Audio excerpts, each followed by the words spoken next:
Hi, and welcome to Chasing Energy, episode number 43, with my guest, Justin Maina. Before we get started, would love it if you could actually, you can't because this is probably not on YouTube. I have clips on YouTube. Did you know that? Anyways, subscribe to the podcast. That would be extremely helpful. And if you could leave a review, that would be a blessing in my life. It lets me know that this work is not in vain when I stay up at night or get up super early in the morning to make sure this podcast goes out. My guest today is Justin Maina. Justin was on American Ninja Warrior a few years back. I actually went and watched him compete. He's a very athletic individual. And in fact, the best way to see his regular feats these days is to look up his Instagram page, which I have put in the show notes. It's Justin Maina Official. You will see he has been a fitness model and he's hosted so many things. Anything from little infomercials to he actually had a show he hosted where he would surprise people and take them out on a boat for a day. That was a little short run show. But today we talk about purpose, positivity, and productivity. He kind of came up with that on the fly. Credit to him. The conversations go everywhere because it's very informal, much more informal than most of my conversations. So if you've never heard this podcast, I'm a little more professional and a little more agenda driven. This one was open discussion. It was, however, our second take. We went through the entire thing and the thing just crashed on me and I had to re-record it. So grateful to Justin for his patience on this thing. So a couple of things we cover real quick and then I'll let you get to it. Obviously the 3 Ps and what they are. Look at what the root of, and then this is in this case a physical issue, but look at for the root of what is causing your pain. He talks about how he does that as a masseuse. My thoughts on voice journaling. I'm a very staunch advocate of voice journaling, maybe because I'm too lazy to write regularly in a text-driven journal. I do journal, by the way. I just don't do it regularly enough. How I deal with a partner in terms of this is the approach. I actually learned this from a book from a consultant, and it's, do you want me to listen, coach, or solve? How I deal with my own personal flashes of shame when I feel like I'm wasting too much time. One key takeaway there would be time planned to be wasted is not wasted time, something I struggle with on a daily basis. And if you are an overachiever, and I suspect you are, this is part of your struggle as well. How do we learn to say, I've accomplished enough today that I should be able to let my mind drift without going back in the circle and worrying about tomorrow or what I didn't get done today. Yo-yo dieting for your brain is an example of what I mean by pursuit of a completed list of all the tasks in your life, which is what we tend to get caught up in. And then feeding your relationships, your close relationships. Justin is a great guy. He's so generous, and I can tell you he's very authentic. Even though he comes across as very much infomercial-like and very excited and things like that, I can tell you when he's out in public, with nobody watching, he will go up to people and just ask them all these questions about what makes you happy and, if you could be anything, what would it be? He loves to get people to do that. He also loves to do stunts in public areas. I'm not nearly as much a fan of the latter as the former, but he impresses me nonetheless, physically and psychologically. Justin Maina, thank you for being on this podcast. Chasing Energy podcast with Daniel Lucas. This is round two. Round two. All right, man. All right. It is such an honor to be here on Chasing Energy with my cousin, Daniel Lucas. Feeling the energy. Yeah, and Here's why we have so much energy, because this is round two. Round two. Yeah, we sometimes things don't transcribe or save the way you think it is. And wouldn't it be nice to have a round two in real life? Yeah, and I think we do every single day. If you don't get a good day, if you don't have a good day, sleep it off and know that you have another shot at it. So we kind of do. Just depends on your perspective, Yeah. So anyway, we're pivoting and we're doing round two of this podcast, and I've learned I'm going to be more straight and to the point. All right. So what are the 3 Ps, Justin? 3 Ps today are going to be Purpose, productivity, and positivity. There's a nice ring to it. Yeah, the 3 Ps today. So our goal is that you learn something today from either our failures or something that we're naturally good at, and that you would actually have some real value after today's discussion. All right. So let's start with the first one, Justin. What does that mean to you? Purpose. I think purpose is something that... Actually, I'm going to reframe the question to be more concise. Okay, good. That works for me. What element of the word purpose do you want to focus on in 2023? I would say for me, I want to be very clear on what my goals are and make sure that I'm not wasting my time, which is very valuable for all of us, with things that are not getting me closer to that goal. But yet making sure that I'm never too busy that I can't make time for things that are in alignment with my core values and core beliefs. That's vague. Very vague? Yeah. Okay. Yeah. So purpose specifically with helping people. Give me people... something that's tangible that you can see on a dartboard and know you hit it. All right. So my purpose this year would be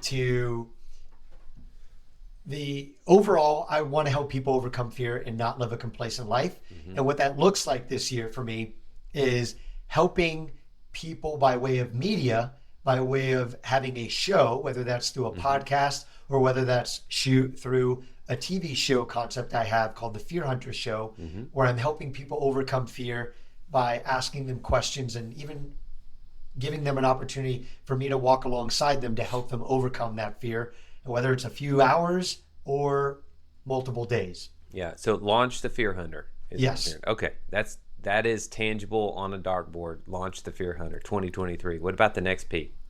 The next P, productivity. If I want to reach the goal of having the Fear Hunter Show, I need to make sure that I'm not wasting my time on social media, because I know that's a great time suck. And recently I've been able to, over the last several months, hire somebody to help delegate the editing and posting on my behalf so I can be more of a creative. That's helped a lot. And also figuring out what things are eating my time that aren't in alignment with what I want to do with the Fear Hunter Show and with helping other people out. For example, I know that sometimes I got caught up in a rut of thinking, how can I monetize helping people overcome fear? And I got stuck in that and thought, you know what, forget that. I want to live a life knowing I'm helping people. So for a season, I was doing it for free. I was helping people by just hopping on a call and figuring out, hey, if I can help you out, what if I just did that? And I found that to be very beneficial, and I didn't get compensated at all. Right. But yet I got testimonials, and I learned more about what I'm good at and what I need to stay more focused on. Yeah. Okay. That's well said. Thank you. Yeah. I love the fact that you're helping me stay on point, because I can go on tangents. We did have a practice round. Yeah, we did. Yeah. Okay. So what's our third P? Positivity.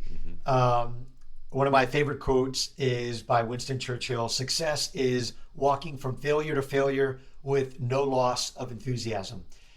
And if you're going to be positive, you have to be willing to pivot and shift your perspective when it seems like you're experiencing one failure after the other. And you have to remind yourself, hey, how can I have a positive look on this?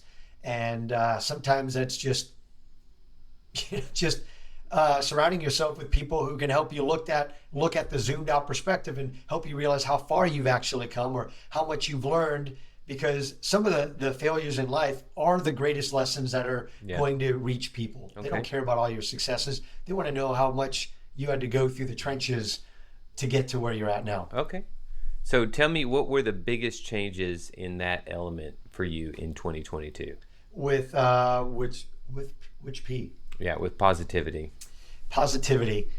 I would say having coaches and having mentorship, knowing that I don't have to deal with a lot of the things on my own.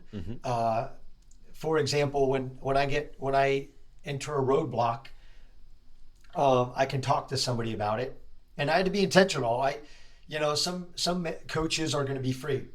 Some coaches are going to they're going to cost money. There's a price to everything, but it is priceless when you are investing in your future and investing in figuring out why certain patterns are in your life and how to overcome them. And it takes a zoomed out perspective from somebody who produces good fruit in that area.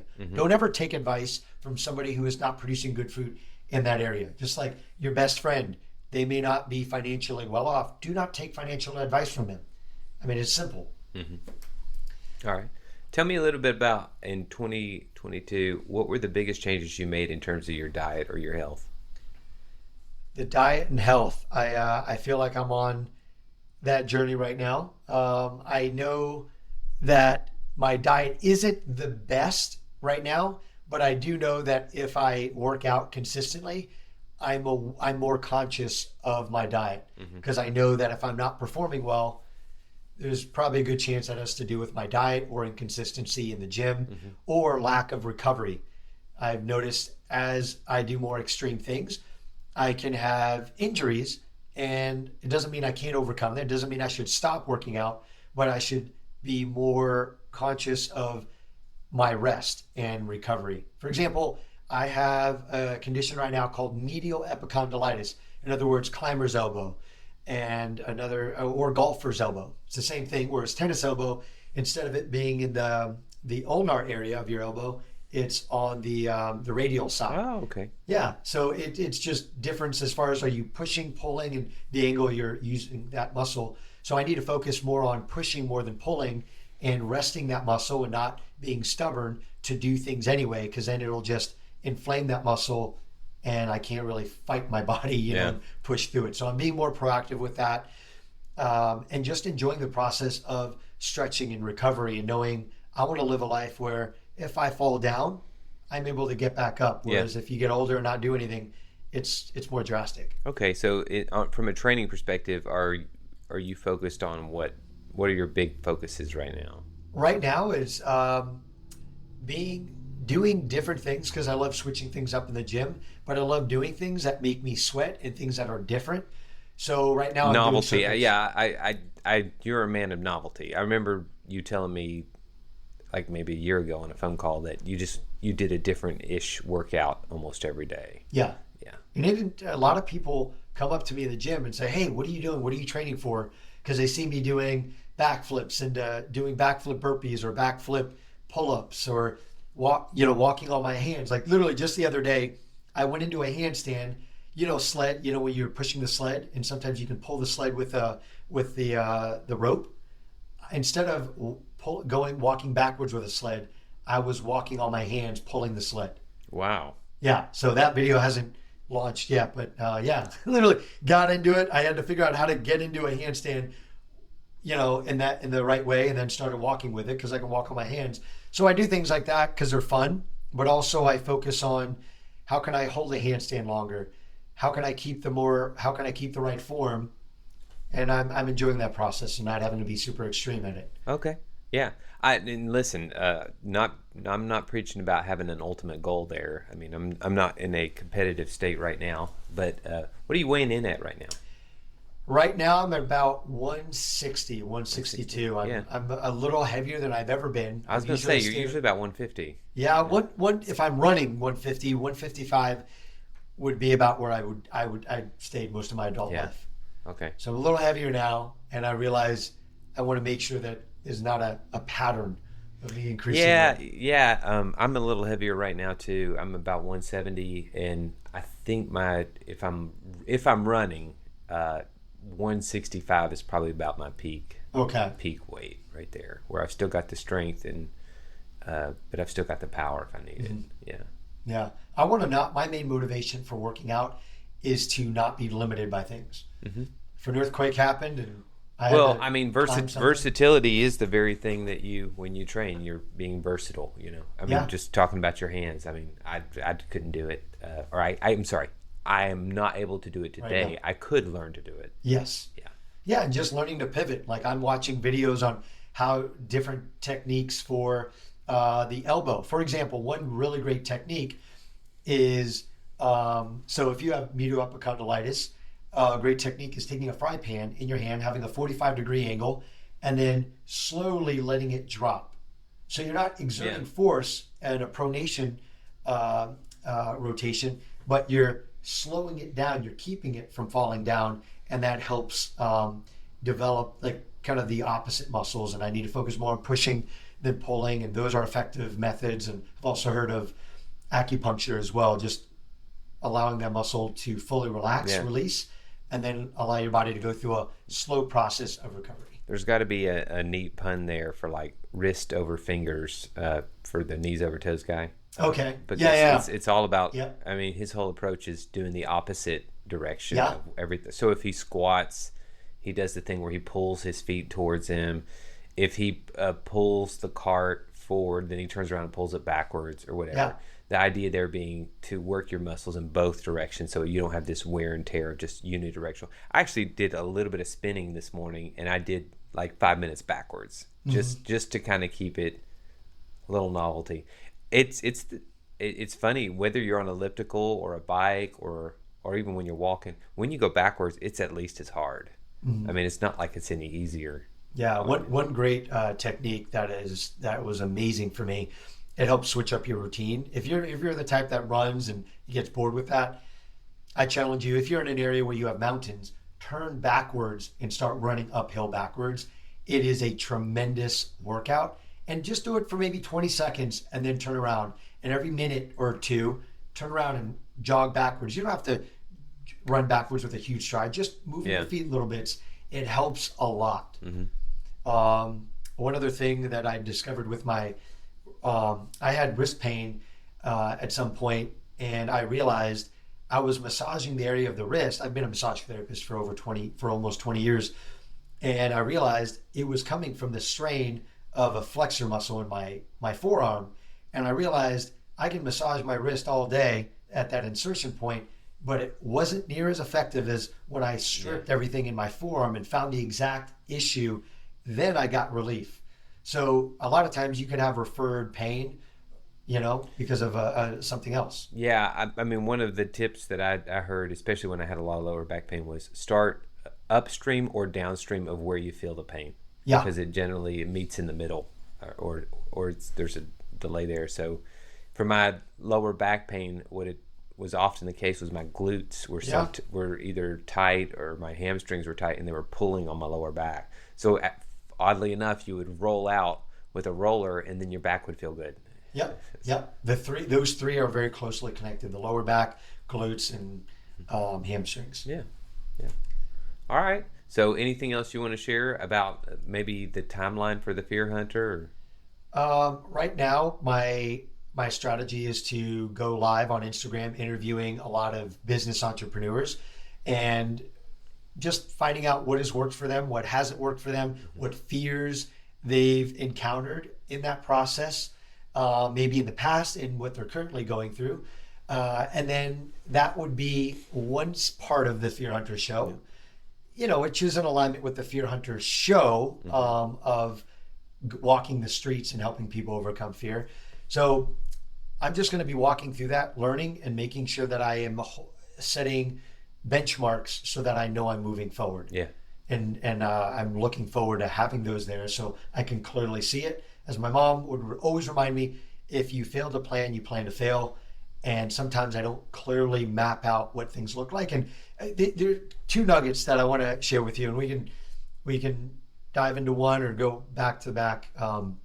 But one thing that I've learned this year was I function very well if I write things out ahead of time and go through that list one at a time. Yeah, so I had a guest, Jeff Wickersham, on, and he's big on that as well. But he claimed there were studies that you were 9 times more likely to complete something if you wrote it down on a piece of paper, as opposed to even typing it up, which is not the same.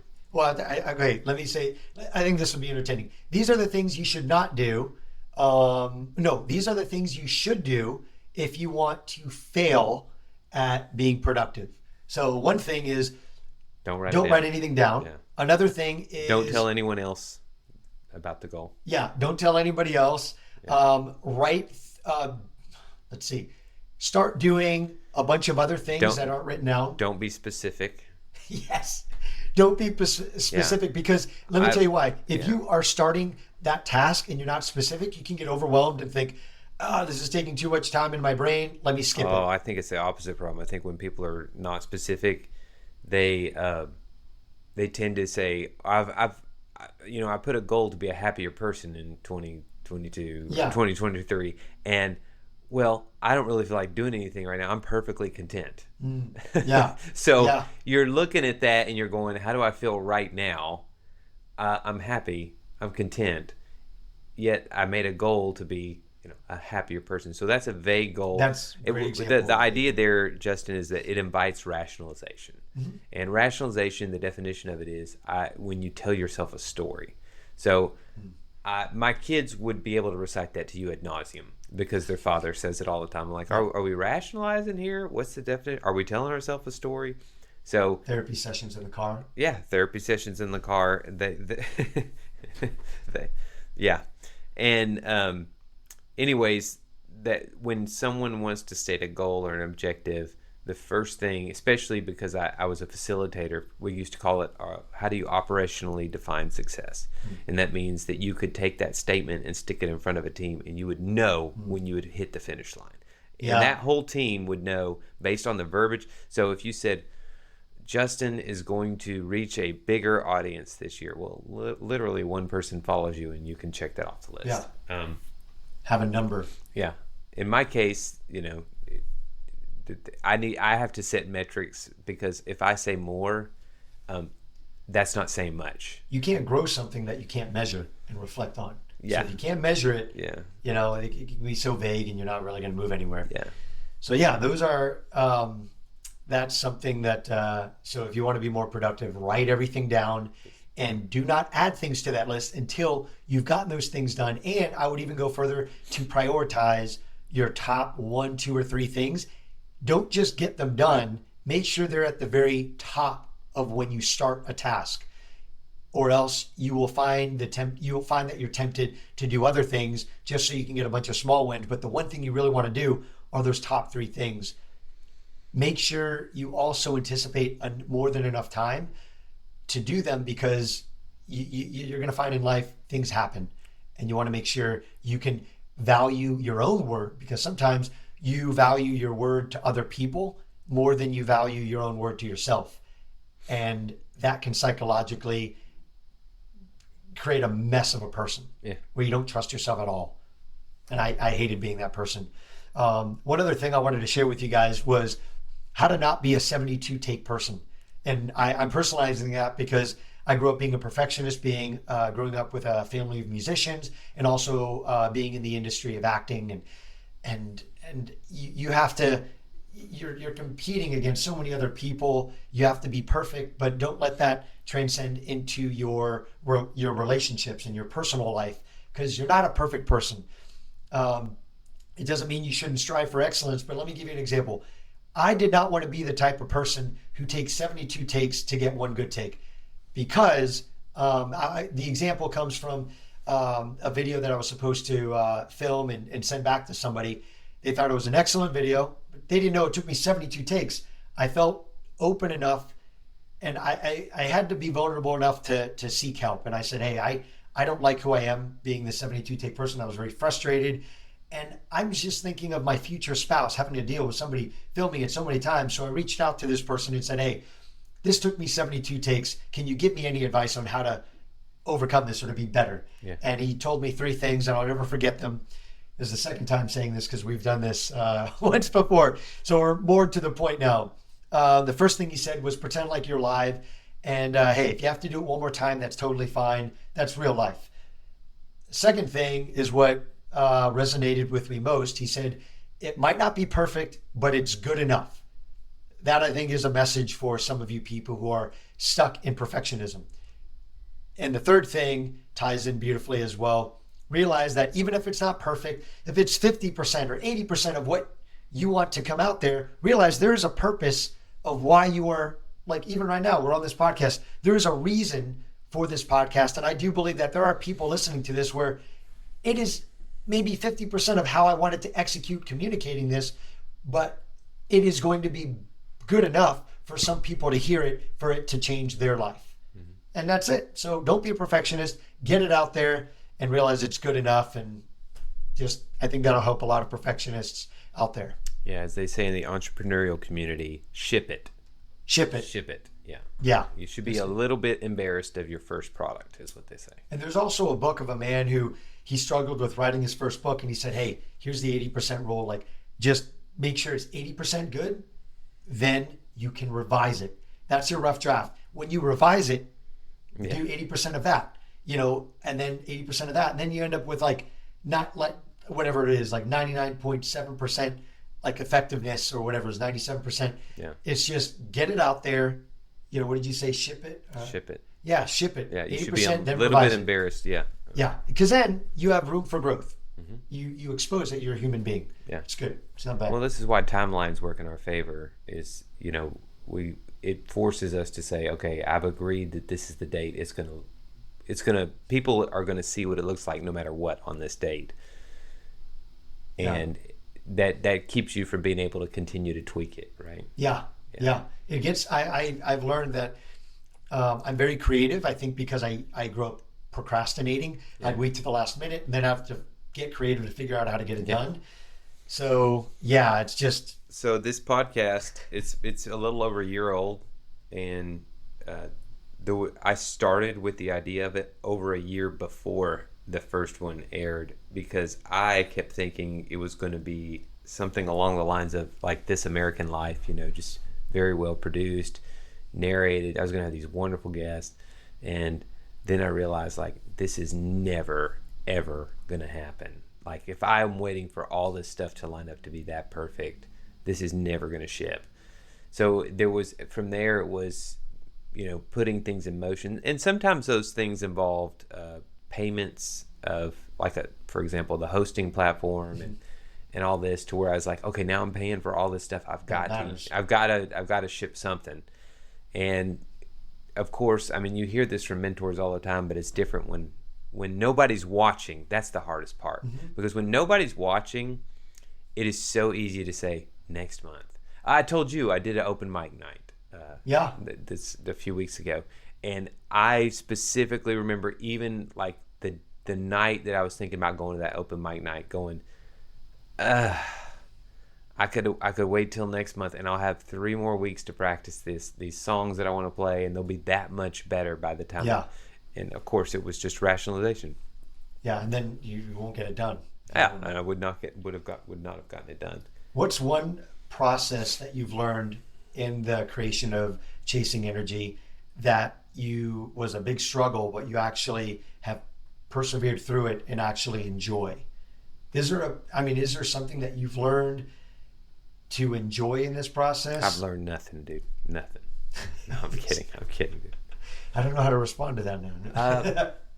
Probably, if you want to know, like the biggest dopamine hit I get is when I'm walking down the street and someone says, it doesn't happen often, but someone will go, hey, I listened to your podcast a month ago with that guest and I really enjoyed that. That same thing when I used to write articles, and I would be in races and someone would say, hey, I read your article about that race. That was an amazing journey. So those, I guess, words of affirmation is probably the biggest, most rewarding aspect of it. As far as that doesn't have anything to do with what I'm actually good at, though. I think to be affirmed for the things that you're doing behind that's the the scenes. thing. I enjoyed that part, but as far as actually, I will say the biggest thing is fighting the desire to have the interview perfect and sit there and, did I ask the perfect question? Could I go back in and edit I'll give you an example. Anyone who listens to this podcast, you'll notice that more and more podcasts out there are no word gaps whatsoever. They run a software package so that every time you're done speaking a word, the next word comes out of your mouth, and I don't do it. And the reason is because I find it so hard to relate to those people who are telling a very powerful story about growing up, and there's not a single breath of air when you listen. Wow. So there are time and place for those podcasts. For example, the ones that are just basically information dumps. Yeah, no word gap is necessary. You don't really necessarily. You're just basically getting an information dump. hey, if you want to get cheaper tickets on airlines, this is what you do. You don't TikTok. you don't need a breath gap for that. But when someone's trying to tell you, I struggle with obesity, I had, my parents had diabetes, and when you go in there and speed all that stuff along for the idea that we're going to go take this podcast from 38 minutes to 30 minutes, I'm like, if someone wants to listen to their story, they can wait an extra 8 minutes. Yeah. So I fought the need to sound better. I was religiously removing my mistakes the first few podcasts. Yeah. And went through, and I spent more time editing my voice than anyone else's because I was embarrassed about it. And I don't do that anymore. And in fact, I've kind of taken pride in it that's something I'll learn from. There's a mistake in there. I'll learn from it. Now, if it distracts from the audience, I will go and say, this is not helping the story.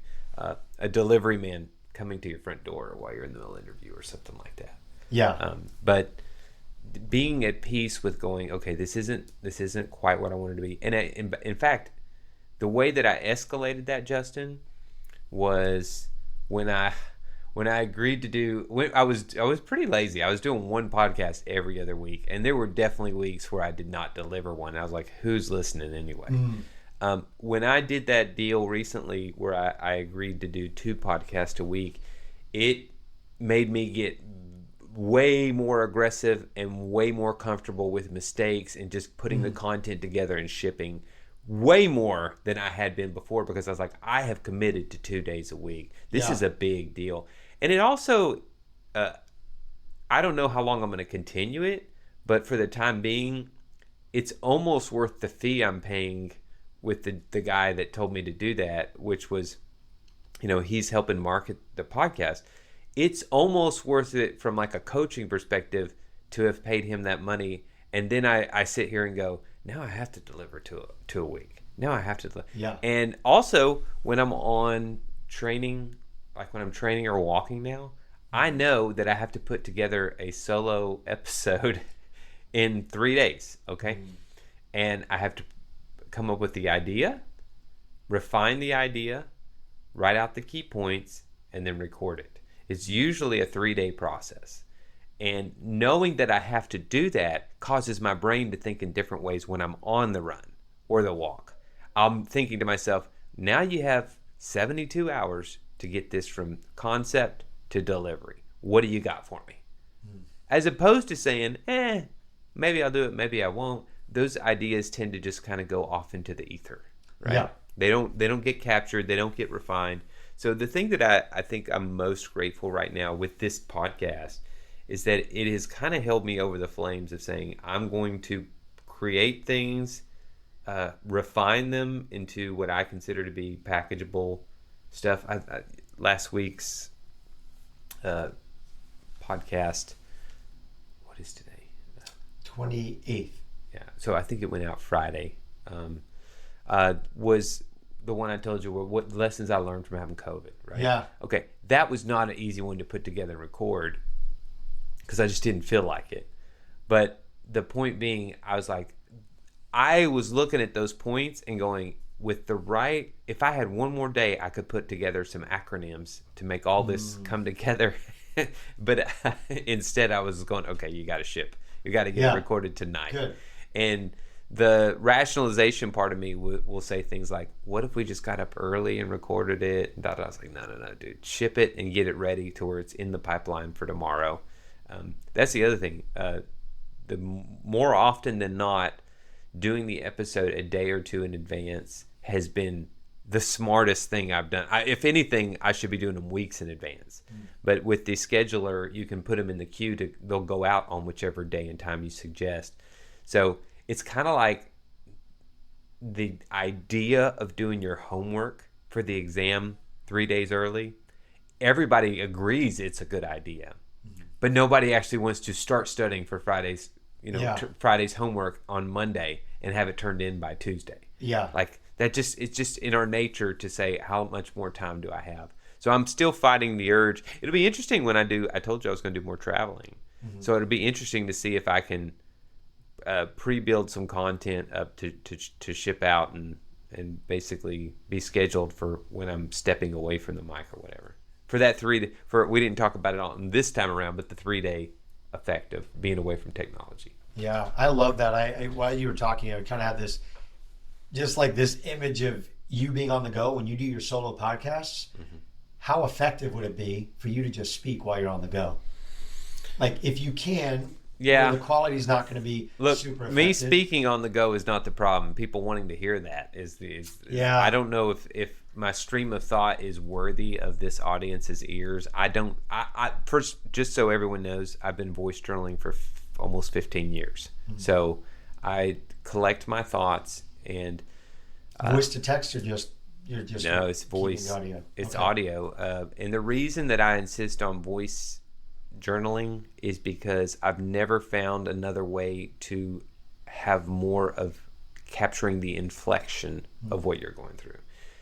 You could argue video is, they didn't have video journaling when I started all this. Mm-hmm. It was too intensive for like those phones at the time. But what I find with voice journaling is, in many ways, that the way that people relate to a podcast sometimes more than say a video is, they just want to hear it while they don't have the distractions of I can just focus on the words and not what the lighting and the situation is. But with voice journaling, what I notice is a couple of things. I'm big on making timestamps, meaning Justin is at this particular crossroads. I can think of a few crossroads you've been at in the last few years. Yeah. And so have I. Personal and professional, yeah. Where we've talked through them. And when you make the voice journal, don't try to give the answer. That's the first thing. Just talk about what you're feeling and what you're facing, and why you think you might know the answer. But you can also be very clear in saying, I know that I'll hear this in a year from now, and I'll have so much perspective that it'll be kind of silly or stupid. But I'm telling you now, this is the situation I'm in, and this is the way I feel. When you go back and hear that, here's what I would challenge you. You will have so much more empathy for yourself, because you'll hear the yourself sort of crying out for like, please give me guidance, please help me. And when you hear that, it's so much different than reading it saying, I had a problem today, I don't know what to do, so I chose this. Okay. Well, with voice journaling, what I find is I hear the pain in that voice. I hear the sincerity of saying, please, I really want to make future Daniel as great a quality of life as I can. What can I do for you today so that I can serve you for the better tomorrow? And when I hear myself say that to myself, I'm like, man, he was giving me a gift. And it's so easy for us to forget all those gifts that we gave ourselves from our past selves. And by the way, there's just as many times I think where people need to be voice journaling because they don't realize they're robbing their future self of a gift. How many times, Justin, do we hear of people who, once they hit their 40s or 50s, now they're like, now I have to start taking care of myself. And it's like, well, there's so much damage that's irreversible. It's kind of like, what's the best time to plant a tree? 20 years ago. What's the second best time? Today. Yeah. So when we're dealing with people who are making poor lifestyle choices, we'll call it that, you're robbing from your future self. And what they generally rationalize it as is, well, I can still bail myself. I'm still at a point where this is reversible. Want a different example? Sure, finances. When you're putting stuff on a card and you're thinking, I'm okay right now, I'm making the payment, life is fine, I'm renting, it's okay. But what you're doing is you're setting up your future self, Justin 2024, Justin 2025, Daniel 2020. What are you doing to that person today? You want a shorter term example of that? It's very simple. Everything after one drink is borrowing tomorrow's happiness for today. Well, that's what you're doing on a bigger scale when you're not taking care of your health, when you're not taking care of your finances. So when I voice journal, it puts a timestamp in place and it adds accountability to say, look, I'm really struggling with this. And look, having real friends that you can be real with help. And when I say real friends, this is where I'm going to delineate. Most people who would call themselves your friends I'm not painting them in a bad light, but they feel like what they're obligated to do is to tell you what you want to hear. And what I mean by that is to say, you go through something terrible, and you may or may have not have done something stupid. And they're going to say, you did the best you could. It's no big deal. It's not your fault. Move on. I specifically like your brother, Michael. When I talk to Michael, I always tell him, give it to me straight. Don't tell me what I need to hear. I don't need you to give me soft and fuzzies here. Yeah. I'm here for you to tell me how I can have a better tomorrow. That's literally the words I use. Not many people are like that because they can be sensitive, and so the fact that you're real with wanting to hear the hardcore truth so you can start looking at it to change is admirable. Yeah, and there's a way to be supportive to your friends but still being real. Mm-hmm. And then also you have to ask yourself, is this a welcome comment? Because most people don't want that direct feedback. They actually want you to tell them what they want is sympathy, not empathy, right? Yeah. Sympathy being, I want you to feel sorry for this state of conditions I'm going through. Don't tell me that I did this to myself, which I know I did. I just don't want you to tell me. Yeah. Yeah. And with sympathy, it's like, there's like, you're admitting defeat. Like there's no hope. It's like, there's like no hope of something. You're encouraging pity is what you're doing. Yeah. And, that's not good. That's a form of enablement. It is. It is actually, yeah. That's a great way of putting it. You're enabling someone, and you're very much enabling them to continue whatever they were doing. Yeah, it's also good to ask permission. Hey, do I have permission to, kind of tell you how it is, what I think? Do you want feedback? Yeah. So it should be clear if you have a partner or spouse that there should be a protocol for this. The protocol I used to use when I was married was I had 3 choices when my ex-wife would come home and start talking about this person or that person. I would say, do you want me to listen, coach, or solve? So 90% of the time the answer was just listen. Just listen. I don't want your advice. And so that was my big fault, by the way, just so everyone knows. My default was to say, oh, she wants me to fix this. Oh, she wants me to coach her. No. That was very rarely the case. Yeah, their brains work differently, and from what I've heard, the waffle analogy: guys are in their boxes, women are the spaghetti, and so they can go around and they don't. Yeah. So let me tell you where that's going to get muddled. Just because I know that example was so clear cut. Where it's going to get muddled is when your spouse or partner comes back, and it's the 3rd time they're venting about that same issue. This is where it's going to be hard for you to not turn into coach and go, look. You complained about that person. You helped them with that project. You said you wouldn't do it again. You did it again. This is the 3rd time now that you're having to work overtime because of their slacking or whatever.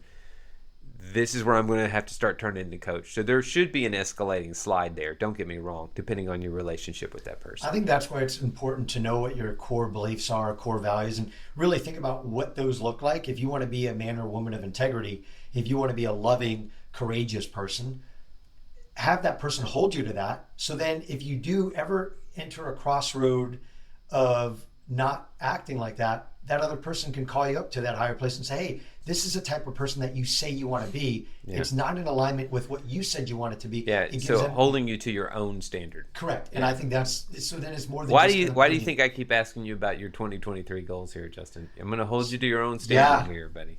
Which is really good. And focusing on what you can. I think the last thing I can end with is focusing on what you can control, because most of life is uncontrollable. So, locus of control. Locus? Yeah, you draw a circle. This is the Stoic philosophy. You draw that circle and you ask yourself, when you experience something, is this within my circle of control? Mm-hmm. And I can give you plenty of examples in the last week where I was upset about something, mm-hmm. and I drew that circle, and it turned out there wasn't jack diddly do that. For obvious reasons. Laying in bed with a super high fever and feeling like absolute crap. When you are and if you're listening to this podcast, you probably are. When you are a very productive minded person, you don't like missing things, meetings, workouts, all those things. even when I was laying in bed with that fever, I would still have like flashes of shame. Like, oh, I just canceled 2 meetings that I was supposed to be in today. I can't believe this. And then I would stop for a second and go, what am I doing? I can't even move. I mean, what on earth am I going to do? I drew the circle and was like, for now, that's outside the circle. Now, what could I do? I texted them a note and said, I'm not going to be at those meetings today. I'm sorry. I apologize. I'll make it up to you. What was it? 8 days where I did not work out. That's extremely long stretch for me. But I was at the point where I was like, it wouldn't do me any good if I did, because I told you how I went walking maybe like 4 days after I had COVID, and I walked some hills. I was like, man, I'm so sore just from walking these hills. But so I looked at it and said, this is all I can do today. And I made peace with it. I didn't beat myself up about it and say, when am I going to get to my next zone 2 workout? When am I going to get back? How much strength have I lost? That's another one. Yeah. How much strength have I lost? Well, it doesn't matter, because there's really nothing I can do about it right now. Yeah. When you're talking, I think that can, one thing as a theme I see is to be more empathetic toward yourself, because the way you treat yourself is maybe never the way you would treat your own son or daughter. Because we're so harsh and hard on ourselves. Oh, not just the son and daughter. In fact, if anything, I wish I was a little easier on my son and daughter. But just how do I treat the average stranger versus myself? And exactly. The amount of grace. I've given the example on this podcast a few times of how I had to start doing. I guess I started doing this just over a year ago, because I've put it on the podcast a few times. But I tend to be the overachiever type, and I don't mean that as a bragging point, because what often ends up is I feel more shame of what I didn't achieve than gratitude or gratefulness or accomplishment for what I did. So an example that is a very simple example.